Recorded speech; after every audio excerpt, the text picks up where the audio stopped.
Beyond the newsroom, where untold story is revealed.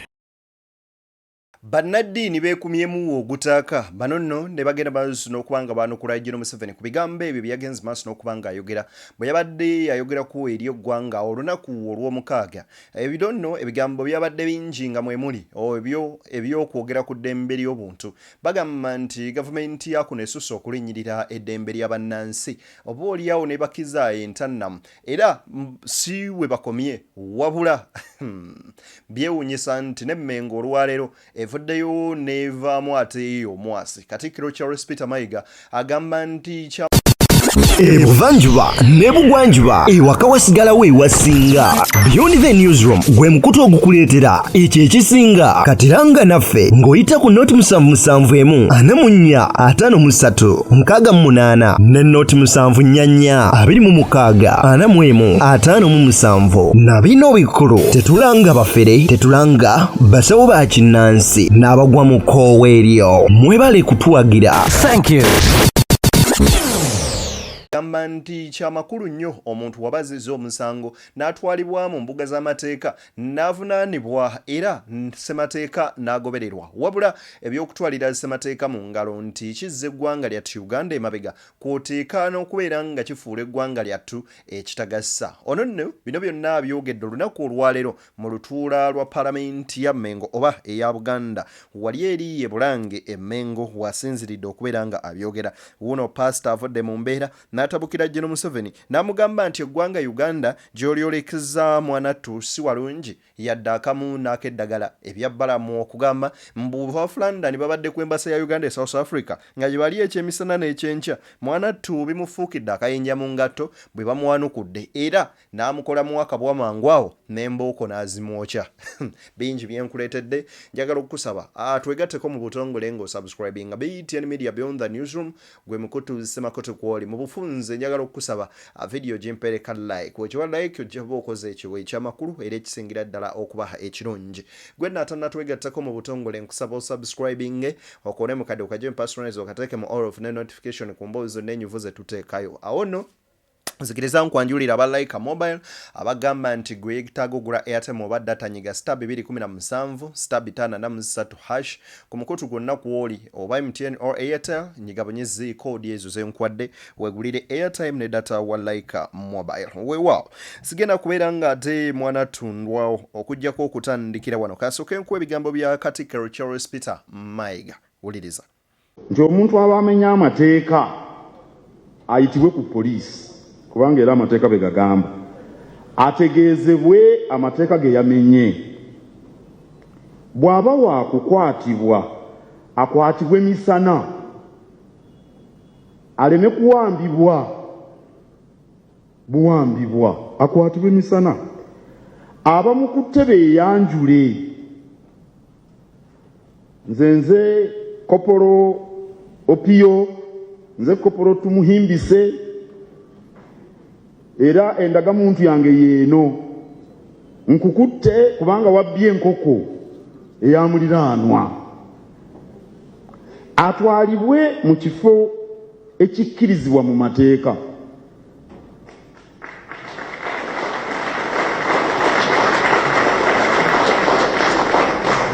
Tewali kifo kyonna mu mateeka ga Uganda muntu w'alina kutwalibwa okujjako ku poliisi akaduukulu aka poliisi ate bw'aggyibwa akaduukulu aka poliisi atwalibwa mu kkooti. Amateeka be gagamba okujjako bano nga bagakyusizza naye tebannaba. Abakwatibwa baleme kutulugunyizibwa. Omuganda agamba bw'omegga toluma ate oba oli omukutte kati ate bw'oba omala omukwata ate okuba waaki empi oba omusambira ki. Era abakwatibwa baleme kuswazibwa. Lwaki omuntu ng'akwatiddwa aggyibwamu engoye oba omutigaatiga oba omukozesa ebitasaana. Waliwo bwe twali ekitove eyo bwe muba abapya nga omwana ateekako waliyo omusajja yasomanga ebirango ku Radio Uganda amawulire nga gawedde ne bateekako ebirango mupya ne bagamba zina amazina simanyi oba mwe abasomera ennamiryango mwabiyitamu ne bagamba zina amazina nziniraamu ng'ate birango gundi ow'ekyaddondo yafudde zina amazina ebyo mu baana abato ne mu masomero tebikyaliyo naye kale oyinza okugamba tebiina nnyo bulabe bwe bituusa ku muntu oba kumumenya mannyo naye teebereza omuntu omukulu n'omugamba nti zina amazina nga kuliko birango musajja semaka oba kola dduyiro w'obuwaze olaba wano nkola dduyiro buli lunaku okutwala abantu okola dduyiro lutalo naye ate ow'obuwaze ebintu ebyo bijja tuleetera akabasa ndowooza nti bikulu atannasalirwa musango ate omukwata atwalibwe mu kkooti ssaawa 48 mu nkola entuufu poliisi erina okusooka n'enoonyereza ye wabbye enkoko ne bajja ne babuuza bali ne bakuŋŋaanya obujulizi bagenda okukwata yabbye enkoko ng'obujulizi babufunye mu ssaawa 48 ne bakutwala mu kkooti atannasalibwa musango era taba nagwo atannasalirwa musango taba nagwo mu mateeka era amateeka gamukkiriza okweyimirirwa kuba tannasalirwa musango kati bwe munaasanga omusango teyaguzza era kye mpamulabanga mu mateeka bagamba mu muteeka kw'obukwakkulizo e Bulaaya oluusi babateekako n'akuuma akasoma we bali okambala ku mukono ng'essaawa kati avudde ekyaggwe agenze mawogola kati avudde mawogola agenze essingo kyebava bateekawo obukwakkulizo jangu n'abantu bwe bati abakunoonya ne bagamba owaaito tannasalirwa musango era bwe wabaawo okweraliikirira nti ajja kutaataaganya abajulizi bakuumibwe abajulizi bakuumibwa ali omuvunaane bwe kiba kikyera ayinza okugenda essinga eyo n'ayogera n'abajulizi abo bakuumibwa era kiri mu nkola mu nsi yonna singa omuntu ono batya nti ayinza okutuusa ku mujulizi obulabe bakuumibwa ate eggwanga ddamba lyeri wa biddooli terisobola kukuuma mujulizi bassebo ne bannyabo obufuzi obutambulira mu mateeka bwe buneeyoleka ensi ejja kufuna eddembe erya nnamaddala abagenyi bajja kujja bangi abalambuzi bajja kujja bangi bamusiga nsimbi neeraliikirira nnyo omwaga gw'ebyensimbi guno ku ludda olw'abamusiga nsimbi olw'ebintu ebigenda mu maaso. Mu bigambo bya Katikkiro Charles Peter Mayiga ajaabuludde speech ya Gen. Museveni yeeyogeredde saagibaddeko. I rarely watch him. Wabula nalabye clips ne ku zonna ze nalabye Mayiga mu dakiika 5 abijaabuludde n'abiteeka wali asunsudde ensonga mu butuufu bwayo nga bw'erina okuba. By the way, Charles Peter Mayiga munnamateeka lawyer mulamba era amanyi amateeka kiki era agamba nti bwe wanaabaawo enfuga y'amateeka bannansi bajja babeesiimye kyokka ate ejja kweyoleka bweyolesibwa bweru bamusiga nsimbi bajje basige naye bw'etaabeewo era kyekifaananyi ekijja okugenda mu maaso n'okuba nga kisiigibwa wabbali. Agambye kiri mu mateeka omuntu yenna okweyimirirwa okimanyi bulungi nti gwe obadde okimanyi nti you're innocent until when the courts of law proves that you're guilty. But no one can say that you're guilty yet tonaba kubeera convicted. Tebanaba kuleeta kunoonyereza obujulizi tebunnajja kooti tennagukusalira mbw ate oyo muzzi wa musango. Ekyo kiriwa mu mateeka. Ebyo bye bimu ku bintu ebiriwo era ebikolwa ebyoyoleka obulungi nti demokolasiya mu Uganda ayogerwako nga lugero. Whenever we talk about democracy in Uganda, it is a past and no one can believe so according to what is being done. Ebikolebwa ebirabika era byensizi ba investor bibatunuulira ne bagamba naye ye abaffe onaafuuka mulungi omu. Nalabye James Paya Ssentongo ne His Excellency Bobi Wine, James Paya Ssentongo yawandiise ku X n'agamba nti ekiwola mwana tuwo kikwasa engalo. Bobi Wine n'amuddamu n'agamba nti eddiba ly'engo olyesibya ekisenso n'obibya. Meaning that ne bino ebiriwo kaseera buseera bigenda kuggwa bannansi babyogereko nga lugero. Mu lukiiko lwa Buganda olunaku olwaleero, Mayiga waasinziridde okubeera ng'ayogera ebigambo byonna byagenze maaso n'okuba ng'ate ayogera. Njagala nkuweeko ko katini owulirize Ssaabasumba mu ngeri ki gy'atabukidde Byabakama. Wuliriza ensonga ze zino. Ssaabasumba w'essaza ekkulu erya Kampala kitaffe Paul Semwogerere atadde akazita ak'amaanyi ku ssente w'akakiiko k'ebyokulonda omulamuzi Simon Mujenyi Byabakama ng'ayagala annyonnyole bannayuganda lwaki oluusi ebyo abantu bye balonda tebifaanana n'ebyo bye balangirira. Ssaabasumba Semwogerere asinzidde mu Lutikko Lubaga n'ategeeza nti obwenkanya mu kulonda gwe musigi gwa demokulasiya kyokka buli wabaawo okubuusabuusa ku ngeri abantu gye balondamu n'engeri abawanguzi gye balangirirwamu, obwesige bw'abantu mu nkola yonna butandika okukendeera. Katugalabe. Mu kitambiro kya mmisa ekyetabiddwamu abakungu b'akakiiko k'ebyokulonda nga bakulembeddwamu ssentebe waako omulamuzi Simon Byabakama, Ssaabasumba w'essaza ekkulu erya Kampala Paul Semwogerere ategeezezza nti ebyokulonda birina okubeera eby'obwenkanya kubanga amaloboozi g'abantu ge gasalawo obukulembeze bw'eggwanga. Oluusi tuwuliddayo nti abantu badde balonze bulungi naye waliwo bayingiridde ate nga beeyita nti balinawo obuyinza ne batabula ebintu ne binyiiza ababalondeddwa babawaabirawo abo. Ssaabasumba era alaze okweraliikirira olw'embeera gy'agambye nti etandise okweyoleka mu ggwanga ng'abantu bangi batambulira mu kubuusabuusa n'okwebuuza obanga amaloboozi gaabwe ddala gakyaweebwa ekitiibwa. Obudde buno bwe tulimu budde bwa kweraliikirira nnyo.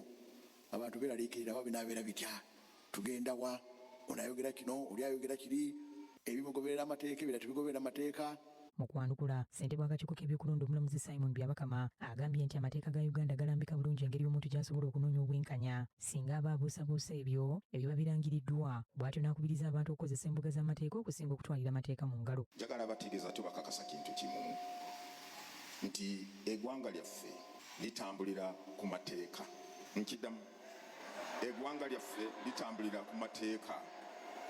Ekyokubiri, Masekkati nga twolekera okulonda kw'abasentebe ab'ebyalo, Ssaabasumba Semwogerere y'omu ku abo bannaddiini abaasigala okubeera nga bayimusa eddoboozi lyabwe ne boogera ku nsonga naddala ezitagenda bulungi oba ezitatambula bulungi mu ggwanga lyattu Uganda. Era mu bigambo bye ng'ayogera yavuddeyo n'agenda maaso n'okubeera ng'abuuza ekibuuzo nti bo bano abakola bino bo baloopebwa ludda wa ate oba munnange bali waggulu w'amateeka. Era n'avumirira nnyo ebikolwa bino byonna ebikolebwa. Byabakama ye munnaye yatwanukudde n'agamba mu sisitimu ey'enkola y'amateeka twagala obbategeeza ekola bulungi era oli bw'aba akoze ekikyamu genda muwawaabire. Nga waliwo ateeka abalala mu zi basementi, nga waliwo akolera effujjo ku balala. Kankwe vidiyo eno. Ono bamuyita Pastor Mugerwa aliko ebigambo byayogedde. Wuliriza. Ekyo kyokka mwami Museveni kye yavuddeyo n'ayogera kikulaga nti nze Katonda okuŋŋamba, nze Geoffrey Mayanja n'aŋŋamba genda ogambe mwami Museveni. Nakubuuza lwaki teyagamba nti genda ogambe Prime Minister oba Parliament oba Judiciary. The message was clear. Genda ogambe mwami ani? Mwami Museveni. Ate abantu bonna abaawambibwa, nze ne bw'avaayo n'agamba nti e Uganda tewaliwo okuwamba, Katonda ŋŋamba e Uganda waliwo okuwamba abantu. Era kyenjogera. Yes. Era that is politics in play. Kyeyabadde akulaga abantu bonna abaakwatibwa. Jose nakugamba nti mwami Muhoozi kifaananyi kya mwami ani? Kya mwami Museveni. Yabadde awolereza oli.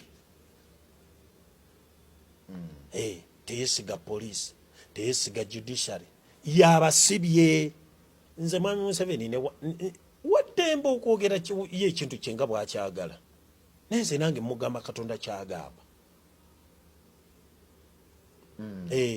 era sagala muntu atuulayo ate omwana tompabula ku ekyo Katonda kyaŋŋambye ne bw'oba oli muzadde wange awo nkujemedde tompabula kubanga abamu mujja with your opinions nze ku kya Katonda siba na opinion bwaŋŋamba nti genda okole kino kyeŋŋenda okukola kyeŋŋenda okukola abantu abawambibwa abantu abatulugunyizibwa abantu abakolebwa be bawambibwa abali mu makomera baliyo kubanga mwami Museveni tebaliyo kubanga bakola ebikolobero tebaliyo kubanga bekalakasa tebaliyo kubanga balina gwe batta gye bali kubanga mwami Museveni era Katonda agamba nkiddemu nakati mwami Yoweri Kaguta Museveni Katonda ngambye oba yaŋŋamba nakati ayogera ta abantu bonna abali mu makomera. As I listened to my brother Museveni's bw'owuliriza ebigambo bya Pastor Mugerwa agamba nti General Museveni nze obubaka bwe nafunye bwakugamba kuta bantu bano bonna abaasibiddwa. Omwami ono yavayo kemabegawo n'atugamba nti bino byonna ebikolebwa General Muhoozi byakola. General Muhoozi kisiikirize kya Museveni.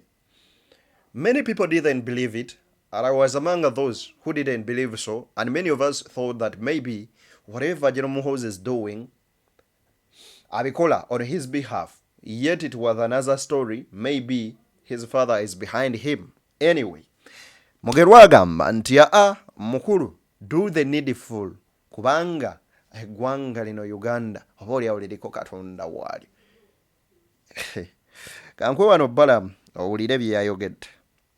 Sagala mugulenga Dogo Nation ekyamutuseeko yazze ku embassy n'amala okulya emmere lwamaze okulya emmere ku embassy amanyi babali baba wa breakfast kyamusana ne kyeggulo banansi Kadogo Nation lwamaze okulya n'agamba agenda kunona asawo kale ndowooza yabadde alina okutambula kilomita nga 7 ku bigere kale ate agenda okukomawo ng'ennyonyi ekoze ki so yayise mu staff wa embassy n'asaba tumufunire omukisa okukomawo n'agamba wadde tumuwadde basi tumuyambe tumuwe basi akole ki akomewo yes naye ate ekizibu kyalina ayagala ate agye n'embwazi tesobola kukkiriza mbwezi ojja kweta obulwadde mu Uganda waba ayagala alondeko kimu oba ayagala kukomawo akomewo oba ayagala kukomawo n'embwazi ezaziwa abanuku asigaleyo n'enuku ye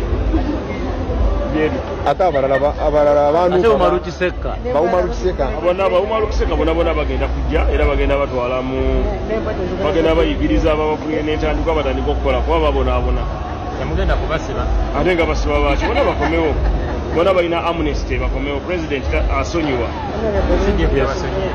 CDF tabalinako CDF akwata babbi akwata balalu CDF akwata bayekera takwalagana n'abalalu yakwata bayekera abalina ebikolwa kyogamba bo balalu anti kati Dogo Nation kitegeeza ki ensi y'embwa obeera n'ogamba nti oli ensi y'embwa n'ogamba nti oli mulalo wata oli mulalo yes president w'embwa ono muno omwana ababulidde kitegeeza naye abeera ne kabineti nga yambwa kati president yabeera ne kabineti y'abaminisita oli alina kabineti yambwa simanyi embwa wala embwa gyakuba n'ekaabazi ne omuntu ng'oyo yetaaga kyankwanzi ne bamusomesa ne bamufunira entandikwa naffe nafuna obuwa bwaffe obwa wano Buganda nabo naabuyigiriza ng'ebyakola e South Africa.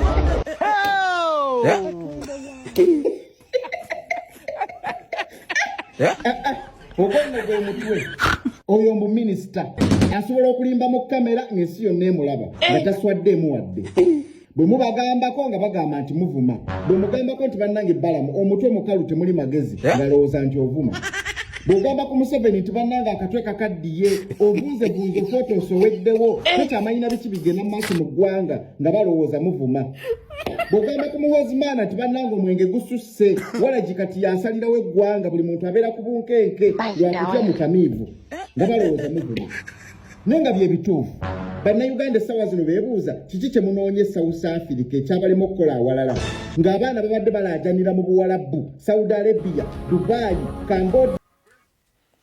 Ensonga ezo awo wennyini we baazikomya. Tutambula ne Laika Mobile bagamanyiga 217 ogende maazi n'okubeera nga weggulira airtime ne data wa Laika Mobile. Nzeddeni Beyond the Newsroom tuli ku BTN Media. Mbagaliza bimunjagaliza tusinkane nga gulude nakkiriza. Bye bye.